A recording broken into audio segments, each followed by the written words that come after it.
l'actualité, nouvelle hausse des prix de carburant, gasoil 940 francs CFA et super 875 francs CFA. Conséquence de la volatilité des cours mondiaux et impact sur le quotidien des consommateurs. Les consommateurs réorganisent leurs dépenses quotidiennes. L'ORTM est allé voir.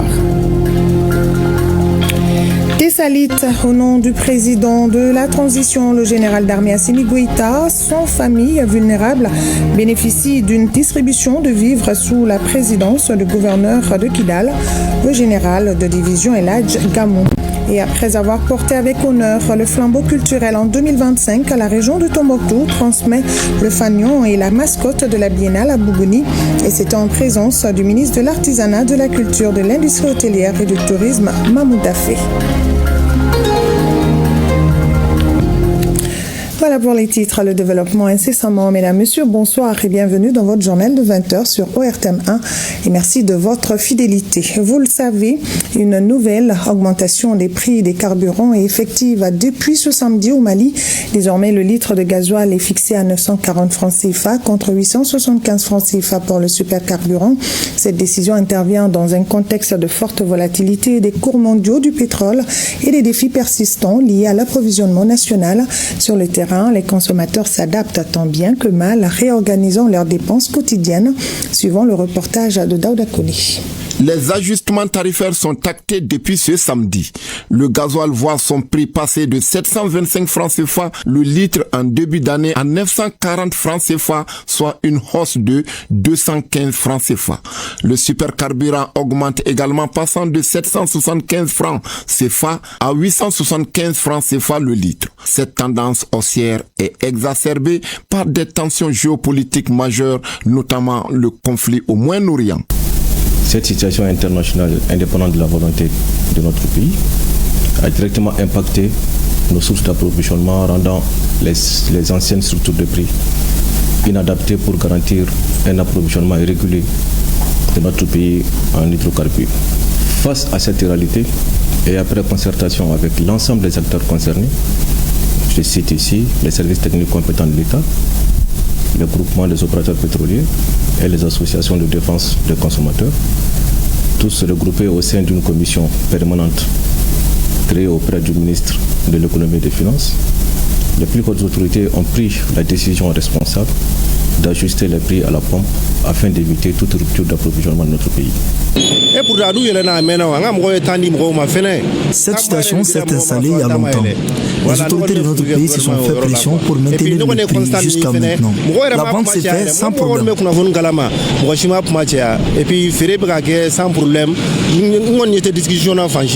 Tout est lié aux hydrocarbures et ça ne concerne pas seulement le Mali, ça concerne l'Afrique même, tout le monde. Déjà avec les informations, on a remarqué que ça a commencé dans les pays occidentaux d'abord. En tant que pays enclavé et non producteur de pétrole, le Mali dépend entièrement des importations acheminées via les ports des pays voisins, ce qui ralentit un peu l'approvisionnement et du coup des épisodes de rationnement et de longues files d'attente devant les stations-service ont déjà été observés, notamment à Bamako. Une situation qui a des répercussions profondes sur l'économie et le quotidien des Maliens. Cela nous affecte tous, même nous les étudiants, puisque les avoirs ne sont pas les mêmes. Ceux qui se débrouillent pour avoir les prix du carburant vont souffrir plus.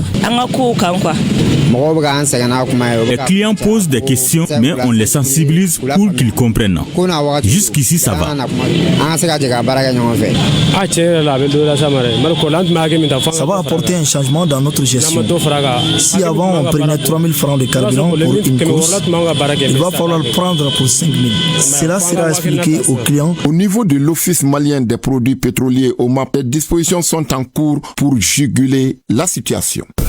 Le mécanisme de fixation des prix reste dynamique. Grâce à la commission permanente mise en place auprès du ministre de l'économie et des finances, les prix pourront être révisés à la baisse dès que la situation internationale le permettra. Le gouvernement malien se trouve face à un défi: gérer les réalités des marchés mondiaux tout en atténuant l'impact social de ces hausses des prix. Dans un tout autre registre, dans le nord du pays, la solidarité continue de s'exprimer. À Tessalit, 100 familles vulnérables ont bénéficié d'une distribution de vivres au nom du président de la transition, le général d'armée Assimi Goïta. La cérémonie s'est tenue en présence du gouverneur de Kidal. Les détails avec Sidi El Mehdi Ag Al-Baka. Cette visite qui aura suscité espoir et attente au sein des populations de Tessalit a été marquée par la distribution de vivres au nom du président de la transition destinée aux populations vulnérables du cercle de Tessalit. Aussi une activité de donation au nom de son Excellence le président de la transition, le général de l'armée Assimi Goïta, chef de l'État, à son nom aussi. Et nous avons appuyé la population qui réside à l'intérieur de la ville de Tessalit, femmes et hommes. L'initiative vise à apporter la solidarité agissante des autorités de la transition aux ménages vulnérables du cercle de Tessalit qui apprécient avec la manière cette opération. La journée d'aujourd'hui qui est marquée par l'arrivée du gouverneur qui a consisté à la distribution des vivres, vraiment c'est un plus pour une population aussi diminuée que la nôtre. Vraiment, je tiens à remercier le gouverneur et sa délégation. Et en plus, la distribution des vivres, c'est un atout pour nous dans le cadre de la sensibilisation des autres populations. Nous avons réussi la visite du gouverneur. Vraiment, c'est un honneur pour nous. C'est vraiment une fierté pour nous de recevoir aujourd'hui le gouverneur avec toute sa délégation. Et aussi, vraiment, nous le remercions beaucoup pour cette donation, vraiment pour la population de Tessalit. Les 100 familles bénéficiaires ont formulé des prières pour la paix et la stabilité de notre pays. Toujours dans la région de Kidal, mais cette fois-ci à Guelhok, le gouverneur El Hadj Gamou a rencontré les forces vives du cercle, a fédéré les communautés autour des acquis de paix et renforcer le vivre ensemble dans un Mali pluriel. C'est tout le sens de cette rencontre, un engagement salué par les participants. Nous restons avec Sidi El Mehdi Ag Al-Baka. Le gouverneur de la région de Kidal imprime sa marque en visite dans l'un des cercles les plus peuplés de la région. Ce déplacement du général de division Al-Hadj Gamou témoigne d'une forte volonté d'offrir un système administratif de proximité avec les populations locales, renforcer la synergie d'action entre les forces vives et les forces de défense et de sécurité de notre pays. Guelhok se porte très bien. Pendant 2 semaines, ou une semaine quand même de plus, et beaucoup de gens chantent à l'extérieur de notre pays que la population d'Aguelhok, son armée, tout le monde est tué et tout le monde est massacré. Et ce que je demande catégoriquement, je suis avec la population d'Aguelhok, je suis avec l'armée d'Aguelhok. Je demande tous ceux qui disent qu'il y a eu des morts à Guelhok ou des blessés. Il n'y a rien à Guelhok. L'armée et son peuple sont ensemble. Il n'y a aucun problème. L'énième visite du gouverneur de Kidal à Aguelhok est un signal fort qui lève toute équivoque sur la restauration de l'autorité de l'État en 8e région administrative. Ce que je peux vous rassurer, aujourd'hui plus que jamais, les forces de défense et de sécurité sont là et ils vont mourir pour vous. Ils le savent, je leur ai dit. Un seul centimètre carré de cette terre, on ne va pas le céder à des terroristes. Leur mission première restera votre protection, vous et vos biens. Collaboration, elle n'a jamais cessé. Tabarakallah, toujours. On dort très bien, personne ne nous a jamais offensés dans nos maisons ni dans les rues. Et nous, population d'Aguelhok, on se porte très bien. Il n'y a aucun problème. On n'a jamais senti de menaces à l'intérieur et aux environs de la ville. On est sécurisé et personne n'a eu du mal à l'intérieur de la ville ni à l'extérieur. Le général de division Al-Hadj Gamou a insisté sur la complicité entre les forces vives et les forces de défense et de sécurité, car, dira-t-il, ce qui nous unit est plus fort et plus durable que ce qui nous divise.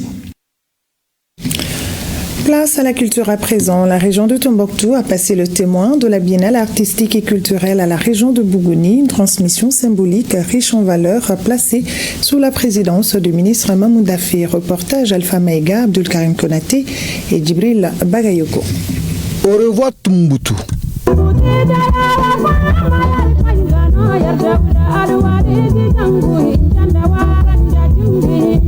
Bonjour Bougouni.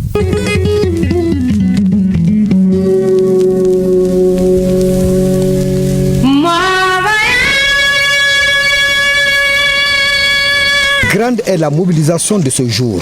À l'occasion de la cérémonie de clôture de la Biennale de Tombouctou, le Premier ministre du Mali, le général de division Ablaye Malga, sous le leadership du président du Mali, le chef de l'État, Assimi Goïta, a confié l'organisation de l'édition 2027 de la Biennale artistique à la région de Bougouni.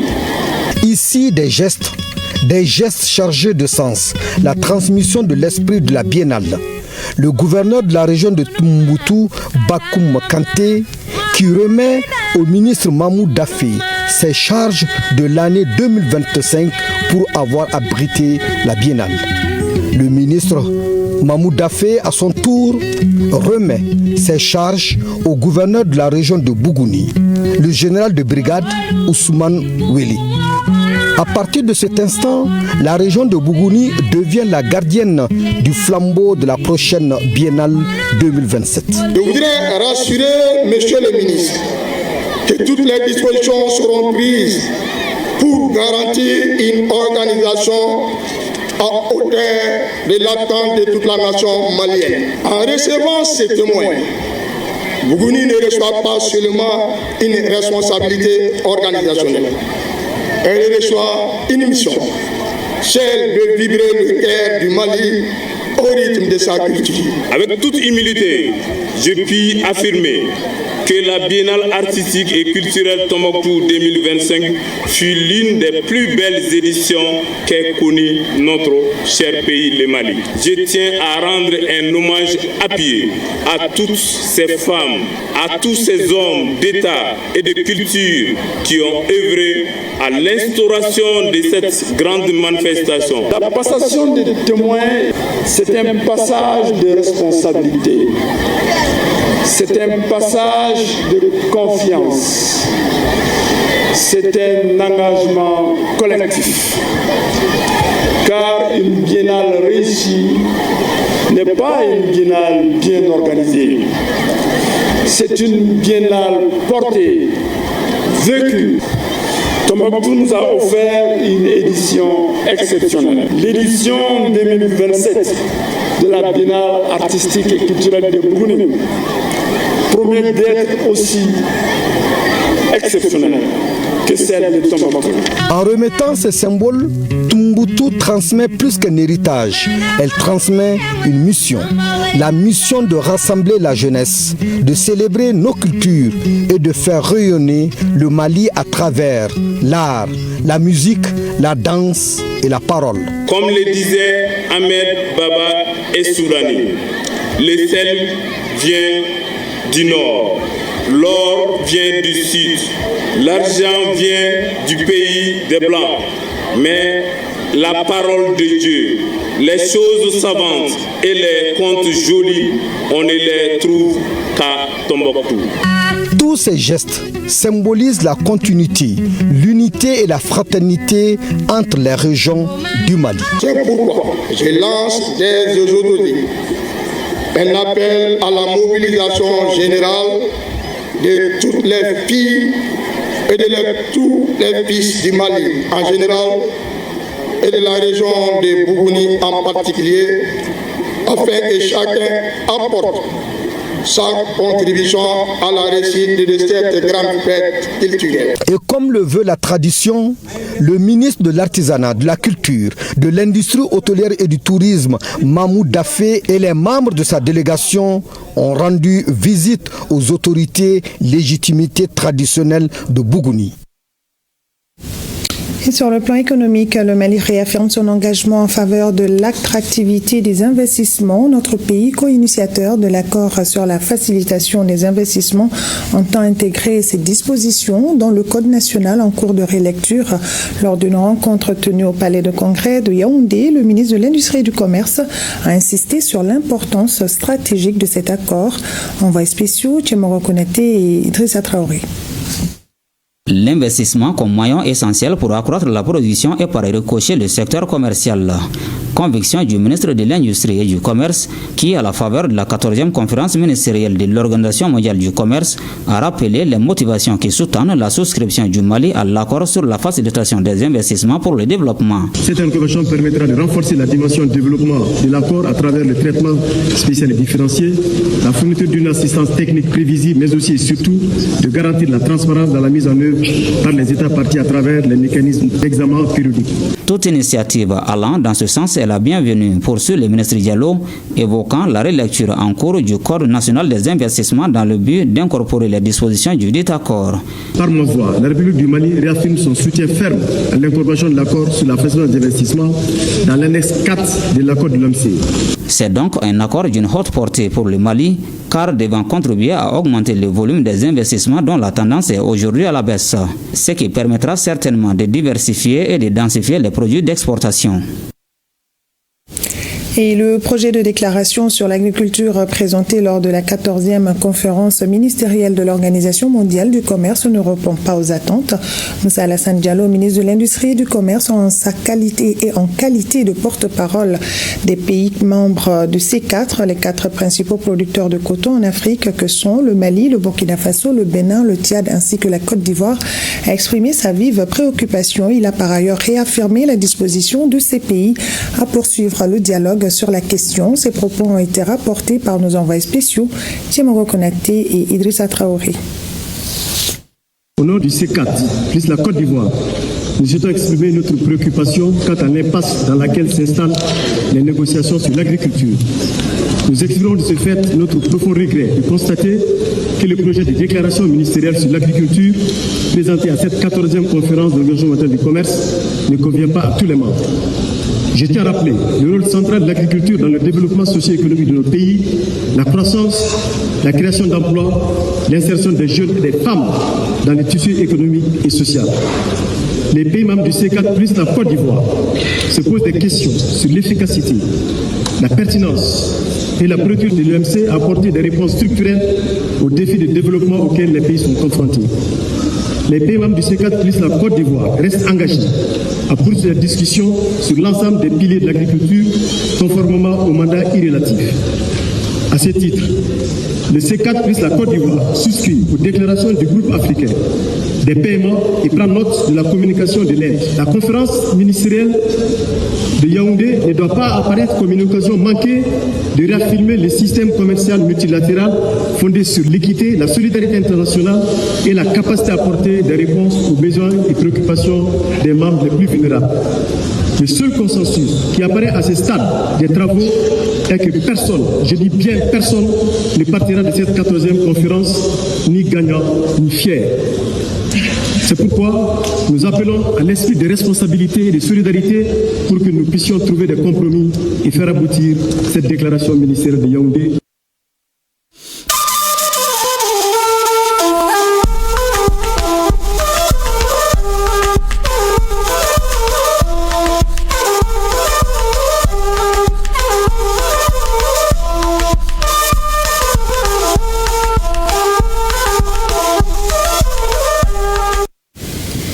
Et dans la dynamique de coopération régionale, les ministres des pays de l'AES ont échangé avec le secrétaire général de l'Organisation des pays d'Afrique, des Caraïbes et du Pacifique en marge du 11e sommet de l'organisation, une rencontre qui vise à harmoniser les politiques économiques et à renforcer l'attractivité de l'espace confédéral.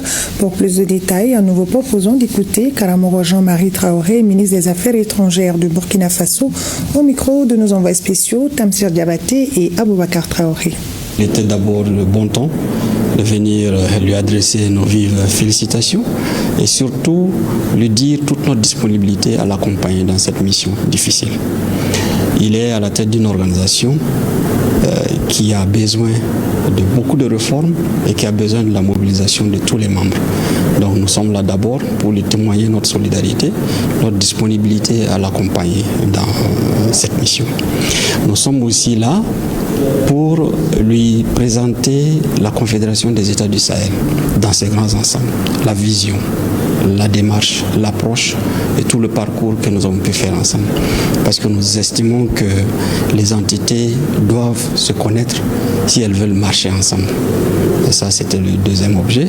Et naturellement, nous avons eu un échange fructueux sur tout ce qui peut être fait en termes de coopération, en termes de relations entre l'OACP, la Confédération des États du Sahel. Pour la Confédération des États du Sahel, il est important que l'organisation qui réunit Afrique et Caraïbes puisse connaître cette dynamique. Nous sommes, comme vous le savez, dans un contexte mondial où il y a beaucoup de pollution médiatique sur la dynamique confédérale, mais aussi sur plusieurs autres pays. Donc il était important pour nous d'apporter les discours vrais et justes sur notre espace, sur ce que nous faisons en tant que processus de reconfiguration et de consolidation de l'intégration, d'ouverture des peuples et d'une marche vers l'épanouissement total et qui doit inspirer toute l'Afrique et qui doit inspirer les Caraïbes. Et restons dans le domaine stratégique avec la question des ressources minières. Après 2 jours de travaux, le colloque international sur le capital humain dans les industries extractives a pris fin. Les experts ont formulé des recommandations majeures pour élever les défis du secteur, notamment en matière de formation et de souveraineté énergétique.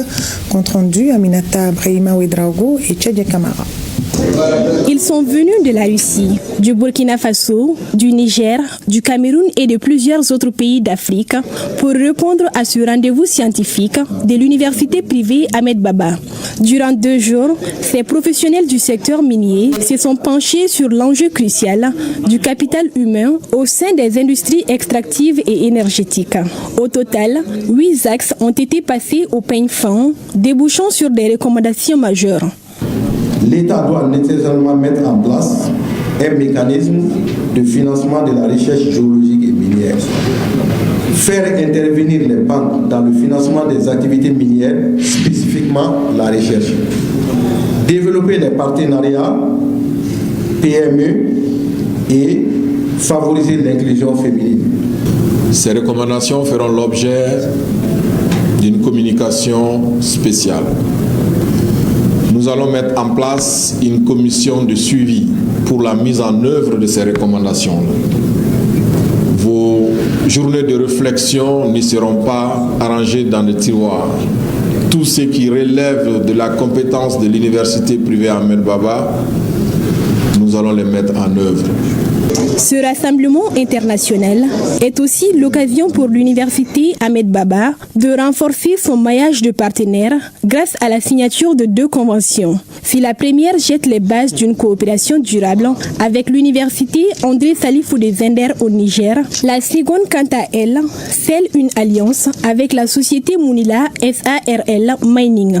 Cette convention vise à appuyer l'université Ahmed Baba en renforçant les capacités des agents déjà qui sont là et aussi des étudiants pour participer réellement au développement des géosciences ici au Mali et à l'inclusion aussi de la gente féminine et masculine dans le secteur minier malien. Cette convention que je viens de citer avec l'université Ahmed Baba traite des questions du pétrole et du gaz pour notre souveraineté énergétique de l'AES. Premier du genre, ce colloque dépasse le simple cadre de recherche. Il incarne également la mise en pratique de l'année de l'éducation et de la culture, une priorité nationale décrétée par le chef de l'État. Dans l'espace AES, la dynamique de souveraineté se renforce. Le Niger lance officiellement sa carte nationale d'identité biométrique, un projet stratégique pour renforcer la souveraineté numérique et lutter contre la fraude documentaire. Mariama Dakou. Lentement mais sûrement, le Niger poursuit sa marche vers la souveraineté numérique. voulu par le président de la République, chef de l'État, conformément à la feuille de route de la Confédération de l'Alliance des États du Sahel relative à l'harmonisation des documents de voyage et d'identité. Le processus de production de la carte nationale d'identité biométrique connaît son épilogue avec la remise ce matin au chef de l'État du premier exemplaire.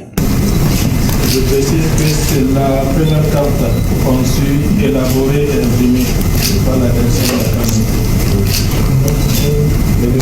Merci. Enclenché en août 2025 avec la signature du protocole d'accord avec la société Altisal Jadid qui exécute ce projet conjointement avec la société locale Hasdi. Le processus de production de ce document d'état civil est donc officiellement lancé avec l'enrôlement pour sa carte d'identité biométrique du premier citoyen nigérien, en l'occurrence le président de la République, chef de l'État. En droite ligne de vos instructions, vos votes d'instruction, il y a aussi le responsable de la société nationale ASDI, à qui aura le transfert de compétences, qui est nigérien, M. Hamidou Saleh Amadou, qui est aussi ici présent dans la salle. Donc dans pratiquement 5 ans, c'est cette société ASDI qui se verra avoir le leadership, le transfert de tout ce qui peut être produit comme documents sécurisés ici au niveau national avec le transfert de compétences. Le projet de carte d'identité biométrique que nous lançons aujourd'hui ne se limite pas à la simple délivrance d'un document officiel moderne, mais constitue un pilier fondamental de la construction d'une infrastructure numérique souveraine pour l'État. Nous félicitons pour toutes les mesures de sécurité prises pour nous permettre d'avoir un document de voyage sécurisé et Inch'Allah, avec l'aboutissement du passeport, je crois que la boucle sera bouclée et que chaque Nigérien pourra, à l'instar des autres frères de la Confédération, se déplacer en ayant le maximum de sécurité dans ces documents de voyage. A souligné que la production en masse de ce document essentiel qui allie modernité et sécurité débutera incessamment selon un chronogramme qui sera établi par les services compétents. Et au Burkina Faso, pays des hommes intègres, les députés de l'Assemblée législative de transition ont adopté le vendredi 27 mars 2026 le projet de loi portant charte de la révolution examiné en plénière. Le texte a été approuvé à l'unanimité par les 70 votants après validation des articles à main levée, puis un vote final au bulletin secret. Prochaine étape, sa promulgation par le chef de l'État. Retour sur la plénière avec nos confrères de la RTB. L'Assemblée législative de transition a adopté la charte de la Révolution. Ainsi, la représentation nationale adopte à l'unanimité la loi portant charte de la Révolution. À la plénière, les députés prennent connaissance du contenu du projet de loi à travers une présentation détaillée. Tour à tour, les différents groupes parlementaires présentent également les résultats de leurs travaux ainsi que leurs appréciations du texte. Et le moment tant attendu, le vote à main levée des articles, celui à bulletin secret de l'ensemble du projet de loi, ainsi que son adoption à l'unanimité des 70 votants du jour. Une réforme majeure qui vient encadrer la conduite de la révolution progressiste populaire proclamée en avril 2025. Dorénavant, dans le préambule de la charte de la révolution, en plus de l'intitulé qui change pour devenir charte de la révolution au lieu de charte de la transition, vous avez la consécration des valeurs et idéaux de la révolution progressiste populaire. Et comme vous le constatez, cette modification et révision de la charte a été justifiée par les évolutions institutionnelles, législatives et de la vision politique du moment. Avec pour but de doter le Burkina Faso d'un socle juridique consolidé, la charte de la révolution redéfinit les règles de la gouvernance actuelle. Depuis le 7 août 2025, il y a eu un décret qui a porté aux réorganisations également du territoire. Notre pays passe de 13 régions à 17 régions. Il était nécessaire qu'on prenne en compte dans la charte de la révolution les représentants de cette 4 nouvelles régions au niveau de la représentation nationale. Le projet de loi portant charte de la Révolution a été adopté en Conseil des ministres du 19 février dernier. Son passage aujourd'hui à l'hémicycle ouvre la voie pour sa promulgation par le président du Faso. Une étape cruciale qui referme définitivement le chapitre de la transition au Burkina Faso.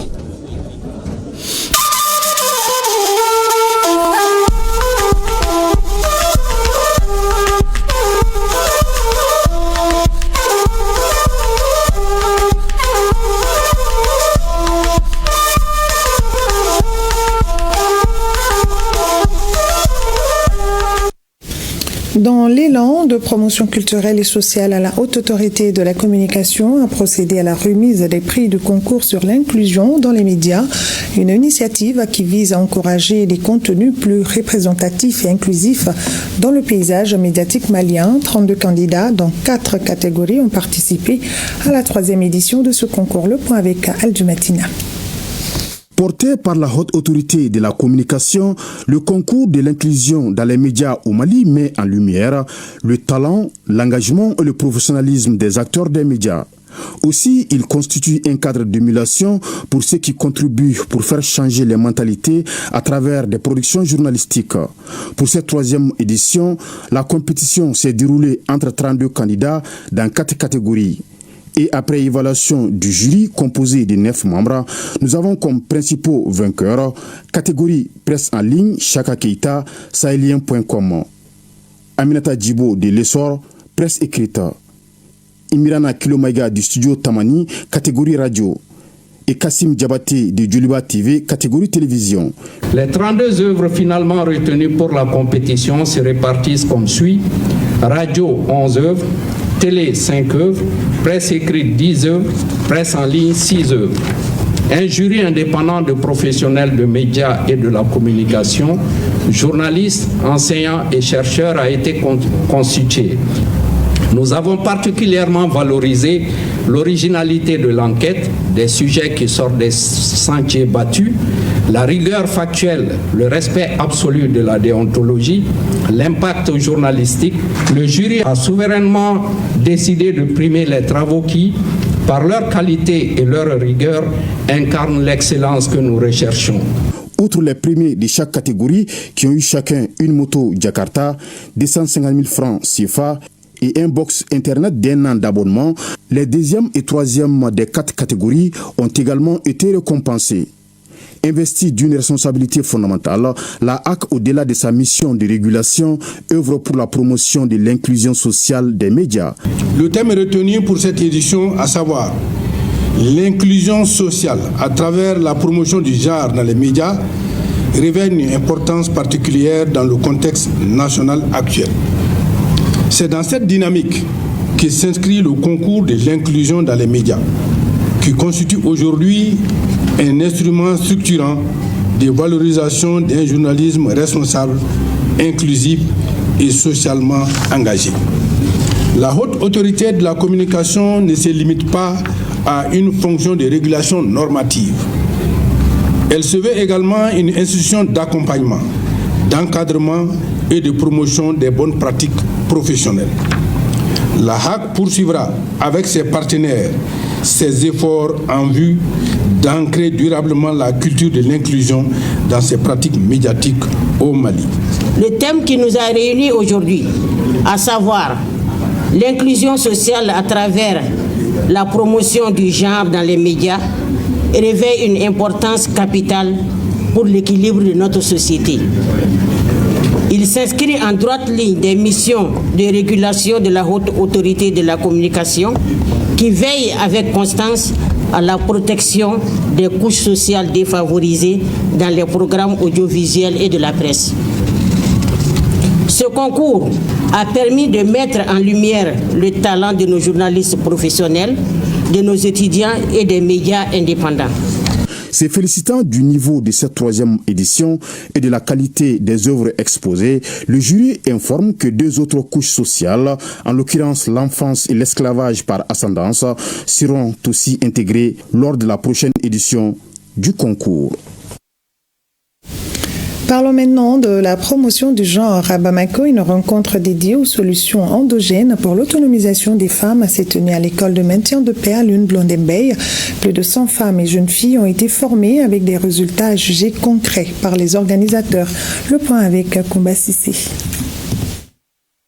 Le comité permanent de la session alternative sur la condition féminine au Mali, CSOA Mali, en commémorant la Journée internationale de la femme, se lance dans la promotion des actions concrètes en faveur des femmes et des jeunes filles. C'est pourquoi le thème choisi pour cette rencontre tenue à l'école de maintien de la paix à Lune-Blondembey s'intitule L'Agora des solutions endogènes, Tchessri, 100 jours, 3 preuves. Un thème qui revêt tout son sens. Former les femmes au marketing digital et au paiement mobile, ce n'est pas seulement transmettre des compétences, c'est ouvrir des portes économiques. Le changement ne peut pas venir uniquement des institutions, il doit aussi venir des communautés. C'est pourquoi nous saluons aujourd'hui l'engagement des chefs religieux, des leaders traditionnels et des leaders d'opinion pour que la protection des femmes et l'abandon des violences basées sur le genre soient une responsabilité collective. L'avenir de notre système éducatif et de notre développement passe par notre capacité à innover, à inclure, mais aussi à valoriser ce que nous avons de plus précieux, nos savoirs, nos cultures et nos dynamiques communautaires. Le temps fort de cette cérémonie, plusieurs femmes et hommes évoluant dans différents domaines ont reçu des attestations de reconnaissance pour leur engagement en faveur de l'égalité et de leur soutien au leadership féminin. Ce n'est pas tout. Plus de 100 femmes et jeunes filles ont été formées pendant 2 jours sur le marketing digital et le paiement mobile, une initiative soutenue par le département de tutelle. Toute initiative qui apporte des résultats concrets, qui est mesurable et reproductible sera accompagnée par le département. Je voudrais m'adresser directement aux femmes et aux filles présentes ici, car en 100 jours, vous avez prouvé que le changement est possible.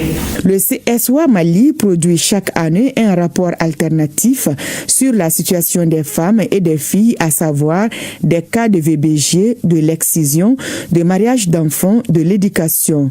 Ce rapport a été officiellement remis à la représentante du ministre en charge de la promotion de la femme pour sa validation. Et dans la même dynamique, le programme Musouka Fasojo Baroni a bouclé sa phase pilote. 160 femmes ont été formées à la citoyenneté pour renforcer leur engagement dans le développement local. Reportage à Sidiki Djara et Aruna Djara. Former une femme aux valeurs citoyennes, c'est s'aimer les graines d'un développement durable et inclusif. Consciente de cet enjeu majeur, l'association Vision Femmes du Mali, en partenariat avec l'ambassade du Royaume-Uni, a initié une série de formations de sensibilisation sur les actes de citoyenneté déployés dans le premier arrondissement de Bamako ainsi que dans la région de Koulikou. Ces sessions organisées à travers le programme Musouka Fasojo Baroni visent à renforcer l'engagement civique des femmes et à faire d'elles de véritables actrices du changement au sein de leur communauté. J'ai appris beaucoup de choses à travers cette formation. Ça m'a beaucoup permis de connaître mes droits. Je sais ce que je dois faire. Je ne savais pas plein de choses sur ce monde. Vous avez enseigné sur la démocratie, sur l'honnêteté, beaucoup de choses que je ne peux même pas savoir me rendre tout au détail. L'initiative ambitionne de faire des tontines traditionnelles des cadres d'apprentissage civique. Les femmes ont été formées en démocratie, en droit de la femme ou en droits humains, en citoyenneté active, en gouvernance locale et surtout en paiement de TDRL. Parce qu'on a constaté qu'à Bamako, les élus locaux qui sont les maires ont une grande difficulté de collecter la TDRL. Et pourtant, grâce à la TDRL, nous développons nos communes. Ici au Mali, nous restons engagés dans plusieurs domaines pour soutenir le Mali, la résilience, le développement, la croissance économique. C'est une opportunité concrète pour les femmes d'apporter une contribution directe à la vie citoyenne, mais aussi un véritable espoir de transformation durable pour le Mali. Direction Kalabankoro à présent, le centre de santé de référence a bénéficié d'un don d'équipement sanitaire d'une valeur de 44 millions de francs CFA, un geste du Haut Conseil des Maliens de l'extérieur d'Allemagne pour améliorer la prise en charge des maladies digestives. Les détails avec Douranté Diakité. Le Haut Conseil des Maliens de l'extérieur d'Allemagne booste la capacité opérationnelle du centre de santé de référence de Kalabankoro. L'organisation offre 5 appareils de coloscopie à la dite structure sanitaire qui peut désormais effectuer des examens de l'intérieur de l'intestin. C'est un soutien au système de santé local. Ces matériels devront permettre de réduire les évacuations coûteuses. Il y avait un gastro-entérologue ici qui n'avait pas d'équipement. Ce matériel-là vient vraiment combler un grand trou. Donc désormais, toutes les évacuations, en tout cas qui se font par rapport à la gastro-entérologie, je n'ai pas dit que nous allons le combler à 100%, mais en tout cas à 80%, nous pouvons satisfaire ce besoin étant ici. Ce don est composé de 5 coloscopies, dont 4 destinées aux adultes et 1 adapté aux enfants, pour une valeur totale de 44 millions de francs CFA. Donc il s'agit en effet d'une action qui s'inscrit dans une dynamique de soutien au système de santé local, visant à renforcer la qualité des diagnostics ainsi que la prise en charge des patients. Elle témoigne également l'engagement constant du Haut Conseil des Maliens établi en Allemagne en faveur du bien-être des populations. Les donateurs concrétisent ainsi l'un des objectifs du ministère des Maliens établi à l'extérieur et contribuent également à la modernisation du CSRF de Kalabankoro. Le renforcement du plateau technique de nos structures sanitaires constitue une priorité majeure pour les plus hautes autorités de notre pays, soucieuse d'améliorer l'accès à des soins de qualité pour tous. L'acquisition de ces équipements modernes de coloscopie représente une avancée significative dans la prise en charge des pathologies digestives, notamment en matière de dépistage précoce, de diagnostic précis et de traitement des maladies colorectales. Aussi, les donateurs ont sollicité à leur tour une utilisation optimale et un suivi rigoureux de ces équipements afin de contribuer durablement à l'amélioration de la prise en charge sanitaire des populations de Kalabankoro en particulier et du Mali en général. Ambiance post-festive à Ségou. Le marché hebdomadaire de lundi, Ségou Ténin, continue d'attirer malgré une influence timide. Un lieu emblématique qui conserve toute sa valeur culturelle. Le premier lundi après la fête, des clients y étaient pour se procurer de produits comme des outils agricoles, des pots de fleurs, des calebasses, des condiments, entre autres. Faisons-y un tour avec Ramata Konate et Isaba. Ségou Ténin, le marché hebdomadaire du lundi de Ségou, comme le dit un adage populaire, c'est le jour de partage de l'héritage. En ce premier lundi après la fête de Ramadan, malgré l'affluence peu timide, les uns et les autres restent fidèles à ce marché. Je suis venu acheter au marché car les prix sont abordables ici. Et comme le disent les Ségoviens, c'est un marché très spécial, de grandes retrouvailles. C'est difficile de rater ce rendez-vous. Les légumes frais proviennent des villages environnants et sont de bonne qualité et bon prix. Les oignons, par exemple, sont vendus dans les autres marchés entre 350 et 400 francs le kilo, contre 225 et 250 francs ici au marché de lundi.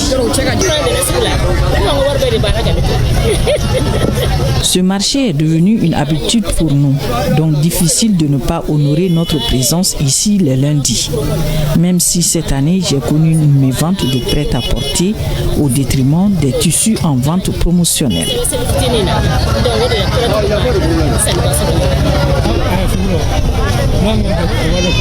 Je suis venu acheter une daba et une pioche. Après discussion, j'ai eu les deux à 2200 francs CFA. Ce marché millénaire a ses spécificités, mais surtout ses habitudes. Des places sont réservées exclusivement aux légumes, aux villages, reconnus à travers leurs produits. Tous les villages du royaume Bamana de Ségou avaient leur site dans ce marché. De telle sorte que tu n'avais pas d'embarras à trouver les produits. C'est les gens de Dougouba qui amenaient le poisson séché, c'est les gens de Dougouba qui amenaient le petit pois. Pour trouver la poudre de baobab, des feuilles de baobab, il fallait aller au lieu des champs de Pélégrana. Les champs de Pélégrana étaient pratiquement au centre de ce marché. Et tous les villages venaient chaque lundi faire ce marché. C'est toujours le cas. Ni Pélégrana qui a placé, ni Marakala qui a placé, ni Kirengo qui a placé, ni Kolodibin qui a placé, ni Banangoron qui a placé. Depuis que je suis jeune fille, je vends dans ce marché de lundi des produits comme la poudre d'oignon et de sumbala, le gombo sec. Souvent, tout est vendu. J'habite loin de ce marché de lundi, mais j'y viens pour la qualité et le prix abordable des produits. Cela fait 30 ans que je le fréquente.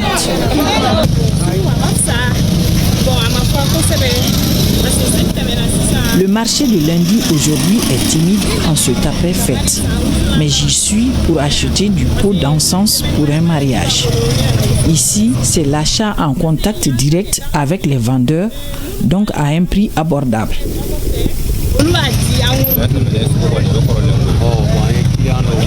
Le manque d'affluence impacte sur nos revenus, comme d'habitude, le premier lundi après la fête. Si tu arrives à avoir 5 000 francs CFA dans le transport des passagers, ta journée est gagnée.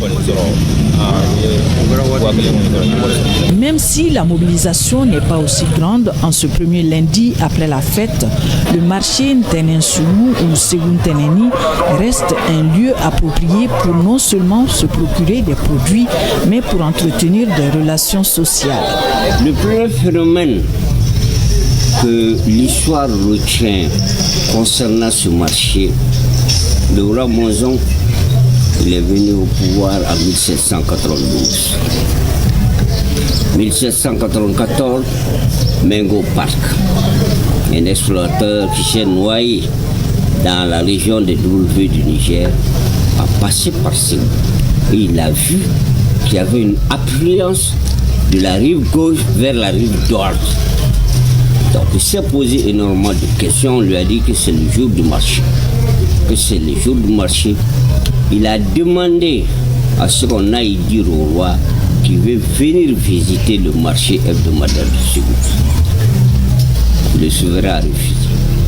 Le souverain dit tout simplement qu'il continue son chemin et qu'il s'occupe de ses affaires. Séguntene, un marché qui attire plus d'un, a su garder ses habitudes, ses valeurs culturelles d'antan malgré la modernité. Fortement ancré dans les pratiques de la population, ce marché hebdomadaire nous révèle une organisation sociale liée au commerce et au brassage humain, comme pour nous dire que seule l'union fait la force. Tout à fait, Ramata Konaté. Et dans le registre religieux, la communauté chrétienne de Tabakoro dispose désormais d'une nouvelle chapelle moderne. Elle a coûté plus de 140 millions de francs CFA, un édifice construit grâce à la contribution des fidèles et inauguré en présence des autorités religieuses et administratives. Les précisions avec Fadema Keita.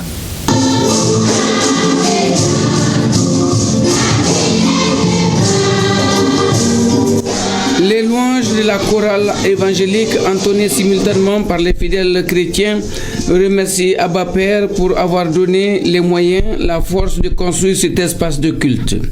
La remise symbolique de la clé des mains du ministre des Affaires religieuses, du culte et des coutumes au délégué général de la GMPM officialise à partir de cet instant les cérémonies de culte, de prière, de bénédiction dans la nouvelle maison de Dieu. L'église chrétienne évangélique de Ntabakoro, logements sociaux. Le coût se compose en dons en nature et en espèces. S'agissant des dons en nature, nous avons réalisé ce qui suit. Expertise des ingénieurs et des techniciens de notre église. Tous les ventilateurs et toutes les ampoules, le montant s'élève à 140 119 francs. Le représentant du président de la transition, le ministre des tutelles, salue l'union des cœurs, l'esprit d'unité et d'accompagnement des Yahweh qui ont facilité la mobilisation du fonds nécessaire à la construction de cette église. Cette inauguration dénote de la bonne foi de nos frères chrétiens protestants, car à chaque ouverture d'un lien de culte, nous assistons à une autre prière et à l'augmentation de la bénédiction pour le pays.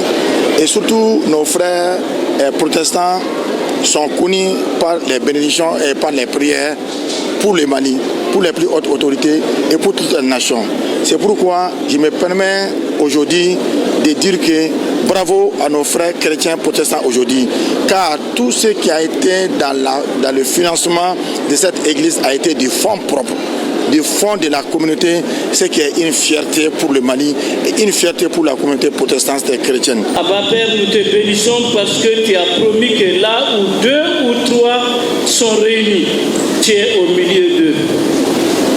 Et aujourd'hui, il y a plus que 2 ou 3. Et nous prions que dans la suite des temps, qu'il y ait plus que 2 ou 3. Que ça soit réellement une assemblée qui élève à l'unisson sa voix pour te prier.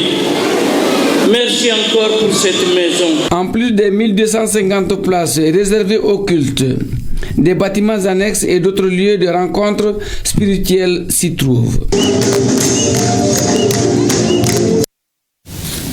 Côté culture, la 4e édition du Festival du Poisson se prépare activement pendant 10 jours du 2 au 12 avril prochain à la place du Cinquantenaire. La communauté Bozo sera à l'honneur autour de son savoir-faire unique, un rendez-vous entre tradition et innovation culinaire. Compte rendu Adam Maïga. C'est à la place du Cinquantenaire, au bord du fleuve Niger, que les gourmands et les amoureux de poissons vont s'approvisionner, cuisiner et se régaler pour satisfaire leur appétit. En plus de la dégustation de poissons frais, plusieurs activités innovantes sont prévues à la 4e édition du Festival du Poisson. Cet événement se poursuivra pendant 10 jours. Ces informations sont issues de la conférence de presse initiée par Choco Event et ses partenaires. Son objectif direct à peu près, c'est pour que les Maliens puissent savoir c'est quoi le poisson, pour vraiment profiter des différentes variétés du poisson qui se trouvent sur le fleuve Niger. Le thème de cette année, c'est le poisson entre la tradition et l'innovation culinaire. L'innovation culinaire qui va avec tout ce qui est ces bacs au sol qui seront installés, tout ce qui est ces poissons vivants qui seront sur le site, toutes ces différentes nouveautés que les restaurateurs vont pouvoir produire sur le site pour pouvoir exposer aux différents festivaliers qui vont venir. Il y aura des concerts géants en live qui va se passer sur le site durant les 10 jours. Nous allons dédier également une journée le lundi du Pâques pour que les enfants puissent venir, les adultes également, pour profiter de cette journée-là également sur le site. Outre la consommation de poissons, Choco Event et ses partenaires ont décidé d'épater les festivaliers avec les techniques de cuisson des différentes variétés de poissons. C'est pour cette raison que les organisateurs ont fait appel au Bozo, une ethnie considérée comme maîtresse du poisson et des eaux au Mali.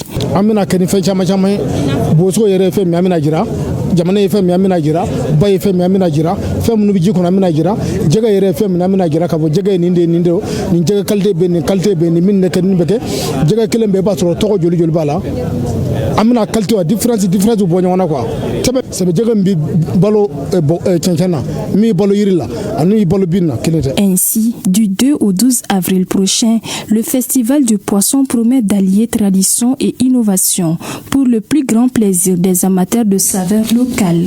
Un rendez-vous incontournable qui célèbre les savoir-faire de la communauté Bozo et met à l'honneur toute la richesse du patrimoine culinaire autour du poisson. Le rendez-vous est pris toujours dans l'expression culturelle. La nuit Mburanga a illuminé le complexe Bloumba, un spectacle haut en couleurs dédié à la culture du nord du Mali, mettant en avant l'unité et la richesse des traditions. Retour sur les temps forts avec Aminata Brahima Ouidraogo.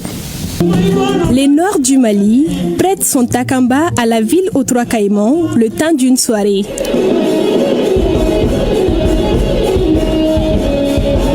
Soraï, Peul, Touareg, bref, toutes les communautés du Nord étaient présentes à cette soirée dédiée à Bourema. Il s'agit de la nuit Imbouragana, un rendez-vous culturel où mélodies, dialectes et parures du septentrion s'unissent autour d'un objectif commun, magnifier l'identité culturelle de Bourema. Nous avons comme objectif de valoriser les cultures et traditions du Nord, renforcer l'unité nationale et la solidarité entre le peuple. À travers les prestations artistiques, les témoignages et les échanges que vous proposez, vous contribuez à promouvoir les valeurs du civisme et au développement durable. En cette soirée, les femmes ont particulièrement marqué les esprits par l'élégance de leurs styles respectifs. Qu'elles soient de Gao, Tombouctou ou Kidal, elles ont rivalisé à travers des tenues traditionnelles et aussi d'accessoires symboliques. Un spectacle qui rappelle que cette partie malienne, au-delà de son immensité, puise sa force dans sa diversité culturelle et ethnique. Aujourd'hui, plus que jamais, nous devons préserver et valoriser cette richesse, car la culture est un chemin vers la paix, la cohésion sociale et le vivre ensemble. Cette édition de la nuit Imbouragana est placée sous les signes de la paix. Elle met en exergue les rôles fondamentaux des femmes de l'AES comme piliers de stabilité régionale. Le thème de ce soir n'est pas qu'elle n'est tutilée.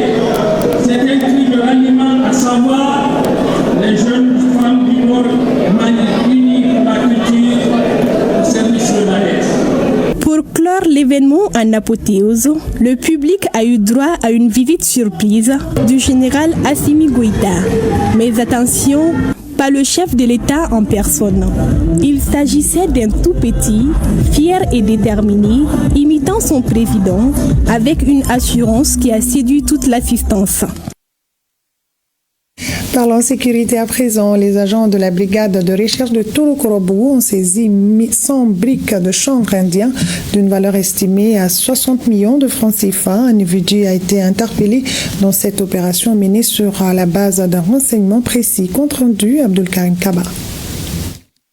100 briques de chanvre indien ou couches dont la valeur est estimée à 60 millions de francs CFA, c'est la moisson d'une saisie dans une autogare. Provenant d'un pays voisin à destination de Diboli, en première région, le passager, le présumé acteur, a été interpellé dans une autogare aux environs de 5 heures du matin. L'interpellation a été effectuée suite à des informations. On a pris des dispositions au niveau de la gare. L'intéressé était venu d'abord en un premier temps déposer les colis pour se retirer et attendre l'heure d'embarquement. Au moment de l'appel, lorsqu'il a pris position dans le véhicule, on lui a interpellé. Parce que déjà, il était filé par la brigade de recherche. On a 100 briques ici, d'une valeur de 60 millions à peu près. La drogue saisie a été placée sous scellé pour les besoins de l'enquête. La police reste mobilisée pour la protection des citoyens et invite la population à contacter les forces de l'ordre pour toute information utile. On est très satisfait de la population. Tous ces résultats-là sont à l'actif de la population. On demande toujours à la population de nous aider à travers les numéros verts. L'État est en train de mettre tous les moyens pour lutter contre ces phénomènes. Et toute la chaîne pénale aussi communique pour trouver une solution à ce problème-là. Cette saisie s'inscrit dans la stratégie de la police nationale du Mali visant à renforcer la sécurisation des axes frontaliers et à démanteler les réseaux de trafic de stupéfiants.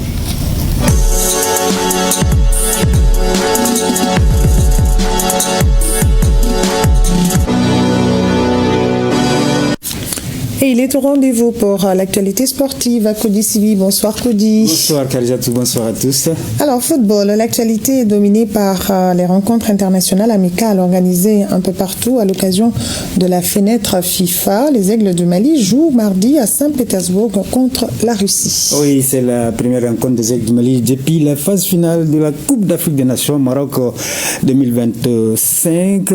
Et les joueurs, la plupart en tout cas de ces joueurs convoqués, étaient de cette CAN. Il y a également des joueurs qui vont honorer pour la première fois leur sélection dans l'équipe nationale. Le sélectionneur Tom Semfit est heureux de l'ambiance des retrouvailles.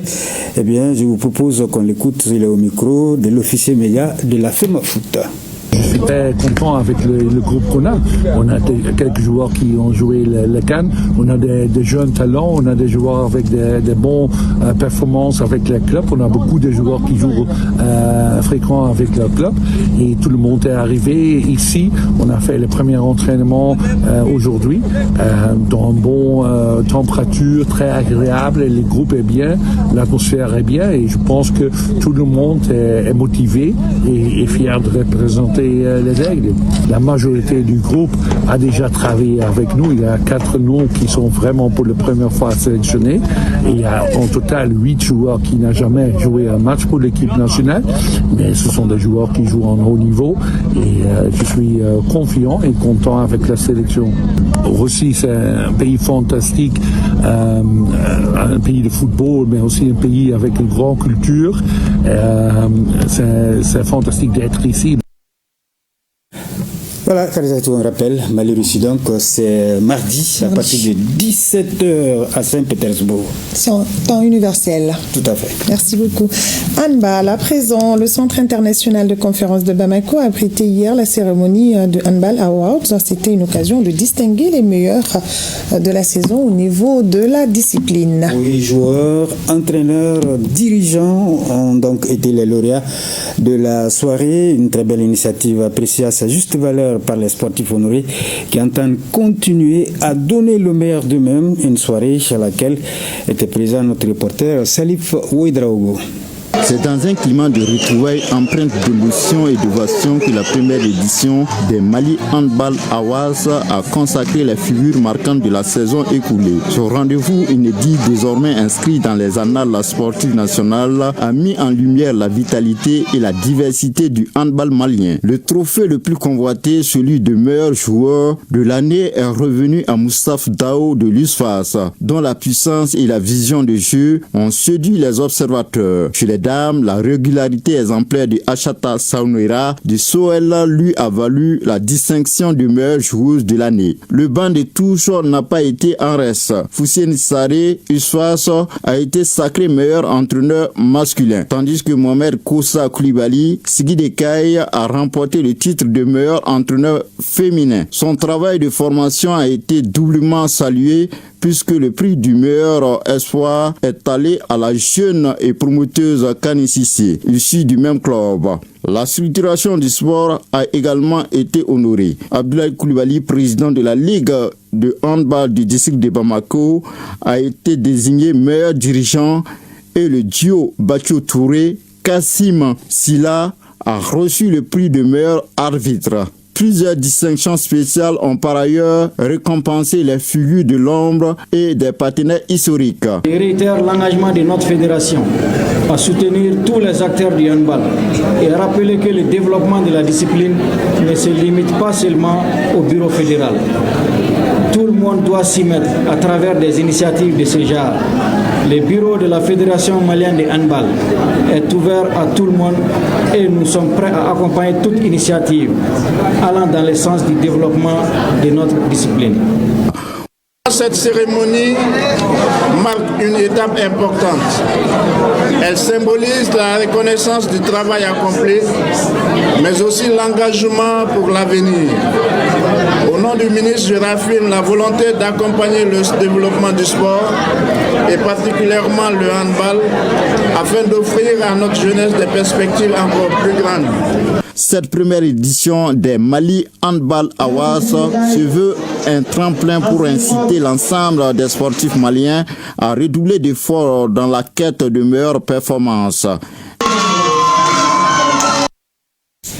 Voilà, Kalizatou, avant de nous séparer cette annonce, eh bien, nous recevons ce soir dans l'émission Tibovao sur la chaîne 2 à partir de 22h45 le seul candidat à l'élection de président de la Fédération malienne de football, M. Mahazou Baba Sissé.